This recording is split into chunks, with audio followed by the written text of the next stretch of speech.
Well, greetings and salutations. This is Mr. K's, and we are on chapter 12.2b. We're finishing up the Mongols. We saw the Mongols lived in Central Asia along the eastern and western steppes, which were dry grassland. They were pastoralists. They herded animals. Instead of farming, they herded domesticated animals.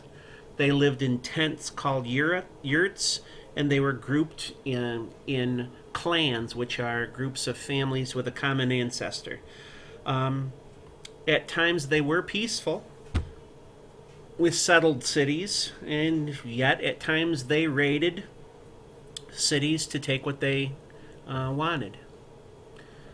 Okay, now we start with Genghis the Conqueror. Genghis Khan is also called Temujin, and Temujin took the title of Universal Conqueror. What made him great? Well, he was a brilliant organizer. He grouped his forces in armies of about 10,000 soldiers. Each had 3 ponies, and they rode in seemingly random patterns, but they did have an organization to it.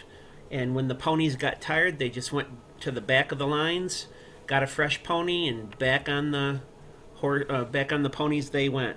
And they were very deadly mounted warriors. Genghis was a gifted strategist too. Give you an example. He would attack an enemy and then retreat. It was a false retreat to lure the enemy into an ambush. There would be times where he would take dummies and dummy mannequins and dress them up to make his forces look bigger than they were. Sometimes he would take prisoners and dress them up into Mongol outfits and put them in the front of the battle so they would be the first to take arrows.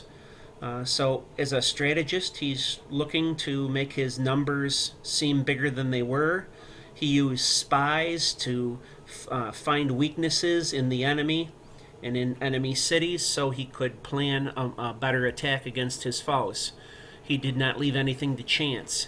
He used new weapons and technology such as catapults and gunpowder charges. Now, gunpowder was invented by the Chinese. He's also going to use stirrups, extra horses, as I said, and his cavalry also used the Chinese invention, silk underwear, to keep his soldiers riding in the saddle comfortably.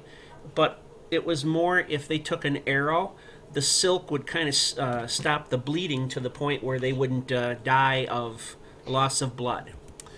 Okay.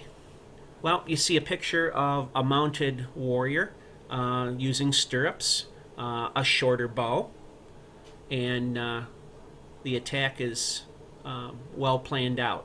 We've got soldiers that are using bows and arrows, and some with spears. Very deadly attacks. He'd also use cruelty. He terrorized his enemies into surrender. Sometimes he would attack a village or a city and slaughter everybody in hopes that the next city would hear about it and not put up a fight, but surrender peacefully. So he's a pretty bad dude. Okay, as he attacks, the Mongol Empire is going to grow. Genghis is going to die in the year 1227 from an illness. Now, his son Ogadai takes over. Ogadai, as you see. Ogadai is going to rule. And he takes the area all the way from China westward to Poland. And the Mongols actually get to the Danube River. They do not take Vienna. That's the extent of their conquering. But that's a pretty big chunk of land. There are 4 kingdoms or Khanates that were established in Asia. They include the Khanate of the Great Khan, which is Mongolia in China. There's Chagatai, which would be Central Asia. There's Ilkhanate, which includes Persia. And then you have a group of Mongols that make it to Russia. They're called the Golden Horde. So you have, four kingdoms of the Mongols, and they're going to rule a big chunk of land. Now, Genghis's grandson, Kublai Khan, is going to be the great Khan who is able to crack open the walls of China, and his soldiers come in, start raiding, and they're going to conquer the Chinese. But one thing that's strange about the Mongols is the Mongols adopted culture of some lands they conquered. If they invaded Russia, they allowed the Russians to live the way they wanted, and the Mongols started to adopt Russian culture. It's the same with Persia. It's the Mongols that started to adopt Persian culture. So what does that say about Mongol culture? Is it inferior? Well, the Mongols, I guess, would rather adopt the culture of the conquered people. And so they kind of absorbed the culture of the people they conquered. And what we have after a period of conquest is the Pax Mongolia. Now, Pax is Latin for peace. The Mongol peace. That's what it means. What we see there with that Mongol peace is law and order across Eurasia, Eurasia, in the 12 and 1300s. So with peace, guess what's going to happen? You're going to see trade caravans increase.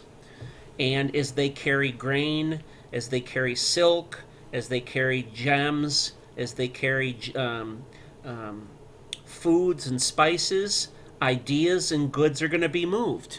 But also, you're going to see something else that's carried. The bubonic plague is going to spread to China, and it devastates millions of Chinese.